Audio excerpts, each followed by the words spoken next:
Anak, yes po, Nay. Bumili ka nga ng mantika sa tindahan. Ito, 5 pesos. Okay po, Nay. Hold up to. Huwag kang gagalaw. Kuya, wag po. Bigay mo sa akin pera mo kung ayaw mo masaktan. Pera? 5 piso lang meron ako. 5 piso? Akin na nga cellphone mo. Cellphone? Oh, ito. Ganda mo naman! Di na kita hold upin! Jojowain na lang kita! Pwede ba? Kapag pumayag ako, makakatakas na ako. Sige, tayo na! Yes! May girlfriend na ako! Sandali lang may kukunin lang ako.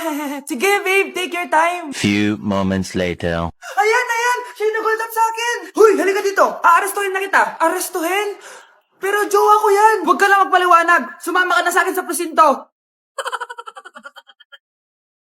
Nay, pasok na po ako ng school Anak, anong nangyari sa'yo? Ba't parang pauwi na itsura mo? Tinapos ko yung research namin. Visit yung mga kagrupo ko, walang inambag. Apakaseryoso mo naman kasi.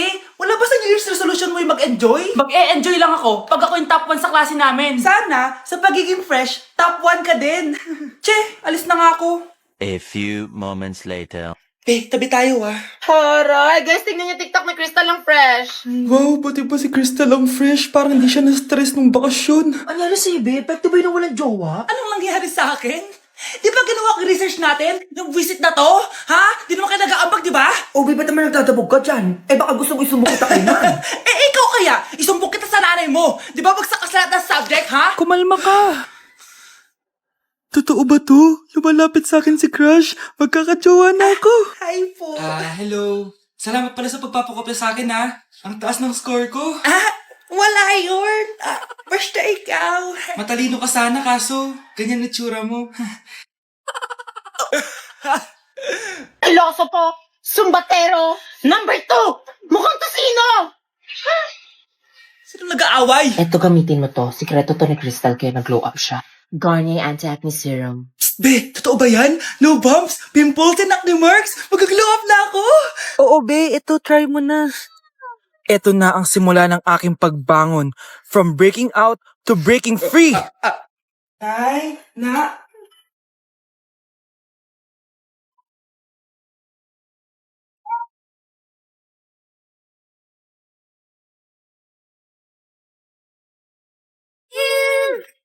You are blind. You are blind.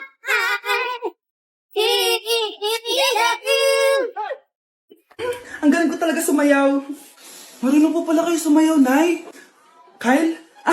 Kung di mo lang naman tatanong, champion lang naman ako sa sayawan dati. Wow, champion po kayo, Nay. Kaya nga nagtataka nga ako sa 3 mong kapatid. Puro kaliwa ang paa. Kailangan papakaluan. Nay, subukan ko pa yung sinasayaw nyo. Susubukan mo? Sigurado ka? Oh.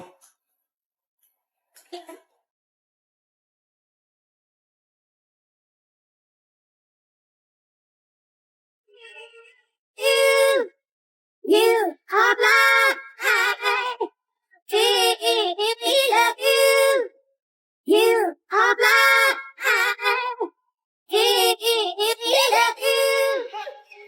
Ang galing mo sumayaw, Kyle. Anak nga talaga kita. Ang galing-galing mo. Nay, nagipag-break na po sa akin yung jowa ko. Disturb! Alam mo nang manloloko yung jowa mo, sige ka pa rin na sige. Ikalma mo yung pet mo, Nagmamahal lang naman po ako, Nay, Kung yayaman tayo sa pagmamahal mo, go! Magpakatanga ka. Grabe naman po kayo, Nay.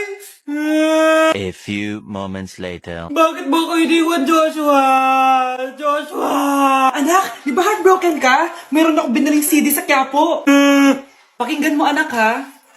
Sige po, Nay. Bibitaw ng mahinahon ako pa. Itaas ang kamay. Sabay tayo. Sa teacher nating naging pangalawang nanay natin. Oh, Scarlett, kanina ka pa tahimik. May problema ka ba? Ano po kasi, ma'am? Family problem lang po. Oh, kwento mo sa akin. Makikinig ako. Baka may matulong ako sa'yo. Nak, ang bababa ng mga scores mo sa akin. Nangangalap kang bumagsak. Ma'am, sorry po. Dami ko po kasing inisip na itong mga nakarang araw Sige, pagbibigyan kita ngayon ha. Pero promise mo sa akin na babawi ka next quarter. Talaga, ma'am? Thank you, ma'am. Babawi ako, promise. Sa teacher nating hindi madamot sa grades, Okay, class, pwede na kayo mag-lunch. Oh, hindi ka kakain? Wala po kasi akong baon, ma'am. Oh, eto. Kumain ka na, oh. Salamat po, ma'am. Magsabi ka lang sa akin, nak, ha? Hindi ka makakaisip ng maayos pag wala kang kain. Sa teacher nating nagbibigay ng pagkain, sa lahat ng mga teacher sa mundo na nagturo sa amin kung paano lumaban sa buhay, Happy Teacher's Day!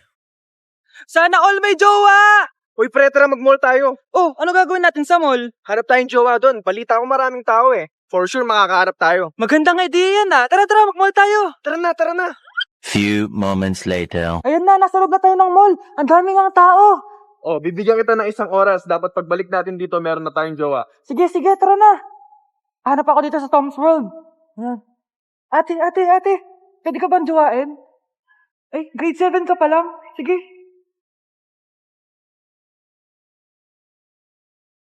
Uy, miss. Pwede ba kitang jowain? Ayaw mo ba sa singkat yung hindi kayo magpapalit? Ha? Ano nga panakit? Uy, wait lang. Ay, pwedeng jowain dito. Ba't kasi ayaw nila sa singkit? Pre, wala akong nakitang jowa. Ikaw ba may nakita ka na? Ayun na, may nakita na ako. Ha? Sino?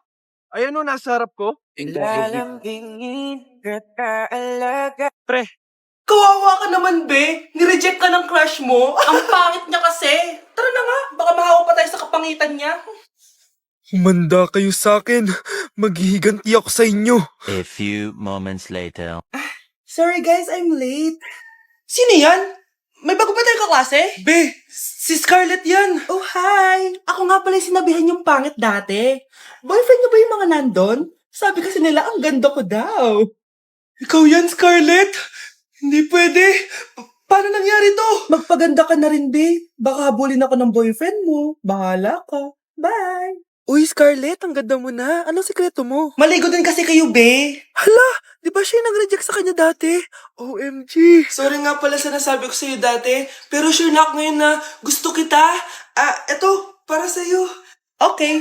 So tayo na? Pwede ka na umalis. Ang kapal din ng mukha mo no? Sorry pero may boyfriend na ako. Mas pogi at di katulad mo. Sandali lang. Ang sarap talaga maging maganda. Anak, gumising ka. Nay, ano ginagawa mo dito? Gumising ka, anak! Panaginip lang. Maganda pa rin ba ako?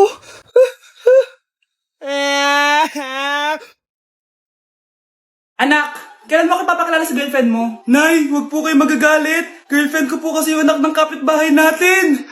Yung mayaman na kapitbahay natin. Opo, Nay. I like your taste, ha? Nasaan na siya? Nandito po siya, Nay. Papakilala na kita. Babe, halika. Hello.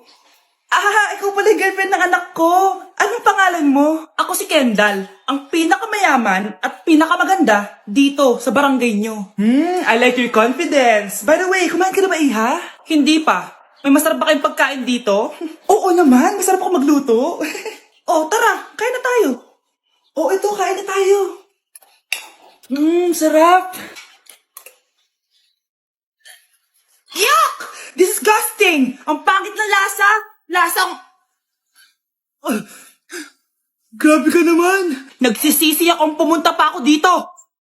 Babe, magpapaliwanag ako please! Ang papangit nyo!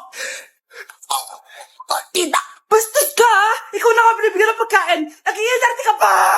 Tita po! Sorry na po, tita! Nay! Lumayas ka dito! Nay, alis lang ako sige anak. Iniwan niya phone niya. Ano kayang pinag-uusapan nila dito? Mga walang iya kayo. Humanda kayo sa akin. A few moments later. Bakit niyo po kami pinatawag, Nay? Kung hindi ko makikita yung phone ni Kyle, hindi ko malalaman pinagsasabi niya sa akin. Lagot tayo, ate. Kung san-san mo kasi nilalagay phone mo, Kyle. Nakalimutan ko Mag-umpisa tayo sa'yo, Kyle. Anay, puro na lang itlog at hotdog niluluto ni nanay. Mas masarap pa magluto yung kapitbahay natin. Sige, next time, ipagluluto kita na sinigang na hotdog. Ikaw, Brianna. Alam niyo bang nagalit sa akin si nanay kasi dati with high honors ako, 'di ba? Tapos ngayon with honors na lang. Siya nga bagsak nung high school Oo, bagsak ako. Pero top 1 ako ng kinder. Kevin? Wala akong sinasabi Grabe talaga si nanay. Umaga pa lang galit na siya. Tapos utos pa siya ng utos. Bawal ba magpahinga sa bahay na to? Grabe. Wow, wala ka palang sinasabi At ikaw, Scarlett? Yes, Nay? Mga be, alam niyo bang galit na galit sa akin si nanay dahil daw nag-boyfriend ako na maaga? Eh siya nga maagang nabuntis eh. Di naman ako naggalit sa kanya. May problema ka ba sa maagang nabuntis? Wala akong problema, Nay. Idol nga kita eh. Ha? Anong idol? Buntis din ako. Oh, eto na ang solusyon mo para jowain ka na ng crush mo. Gayuma ba yan? Tama. Ilagay mo to sa baso, tapos ipainom mo sa crush mo. Oh, eto. Sige, sige. Jojowain na ako ni crush. Few moments later. Papunta na dito si crush. Ilalagay ko na to sa baso. Ayan. Natatay ako. Anak! Nasaan na ba yun? Nauwaw ako. Tubig ba to?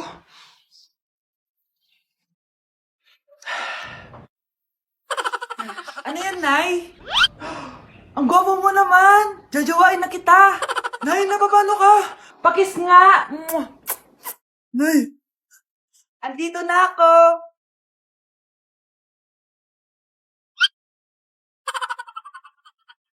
For our last question, ano ang full name ko? Wala naman yun sa lesson ah. Siyempre, dapat alam niyo yung pangalan ko. Dami namang alam nito. Di ko maalala full name niya. Perfect na sana ako eh. Kapag di niyo nasagutan yan, -10 kayo sa akin. Aba, ma'am, paano namin malalaman yung full name mo? Eh, di ka naman nagpakilala sa amin. Ano ka, sikat? Artista? Ang lakas mo mag-minus kapag di nasagutan yung full name mo? Sige nga, ano full name ko? Kapag di mo nasagutan, ma-minus ko yung sweldo mo. Tsaka magagamit ba namin yan kapag nagtrabaho na kami? Di naman, di ba? Paki namin sa full name mo. Hi, classmates! Ako nga pala si Ashley, ang pinakamayaman at sobrang ganda niyong kaklase. Hi, Ashley! Pwede ba tayo maging friends? Ay, sorry, di ako nakikipagkaibigan sa ganyang muka. Ew! Sumanong ugali nito? At least maganda ako. Eh, ikaw? Pangit ba talaga ako? Uy, Scarlett, sabay na tayo kumain ng lunch. Sure, saan? Ako na lang sabay mo kumain, huwag na si Scarlett. Ako na bahala sa lunch mo for the whole year. Walang iya ka, Ashley. Aagawin mo pa sa akin yung crush ko? Sige na, gusto mo bilan pa kita ng car? Car? Sige, sabay na tayo kumain, Ashley. Sorry, Scarlett. Sorry, ako pinili niya. Eat well sa'yo, ah. Bes, payag ka ba nun? Inagawan ka ni Ashley? Ano bang magagawa ko, Bes? Kailangan ko maging blooming. Hay naku, madali lang isagot dyan. Try mo tong Garnier Vitamin C Serum. Baka ito na the right one for you at hindi yung crush mo. Tama ka dyan, Bes. Kaso natatakot ako, baka lalo lang ako maging haggard. Don't be afraid to try new things kasi. Malay mo ito na isagot para maging fresh ka. Sabi mo yan, na. OMG, ang fresh na ni Scarlett. Ano kayang ginawa niya? Paano siya naging fresh? Hindi pwede to. Oh, ano ka ngayon, Ashley? Mas fresh na si Scarlett kesa sa'yo. Scarlett, pwede ba tayong sabay kumain ng lunch mamaya? Che, di na kita kailangan. Sapat na sa akin ng Garnier Vitamin C Serum kasi it passes the hashtag Garnier yang che. Humanda ka na, Ashley. This is the beginning of my revenge. Mga anak, maganda ba? Oh, mawawala ako ng 3 araw Nay, kailangan ba talaga tumuloy doon? Importante yun, anak. Minsan lang ikasal yung kumare ko, no? Tsaka sa Cebu siya gagawin, di ba? Shala. Basta, Nay, mag-ingat ka ha. Oo naman, anak. Huwag ka mag-alala. O siya, naalis na ako. Mga kapatid mo,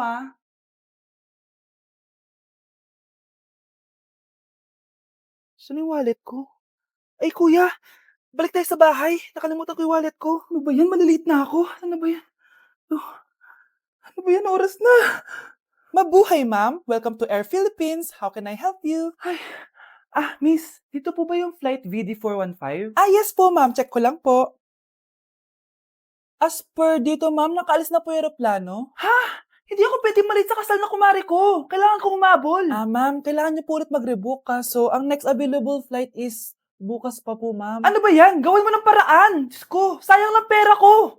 Wala palang kwenta tong airlines niyo eh. Uwi na nga lang ako. Sorry, ma'am. Oh, Nay, nandito ka na agad? Akala ko ba 3 araw ka mawawala? Eh di ayun, naiwan ako ng aeroplano. Alam mo, parang pinipigilan talaga ako ng universe makaalis eh. Nay, buksan mo yung TV. Ha? Bakit? Breaking news! Nandito tayo ngayon sa site kung saan nag-crash ang flight VD415.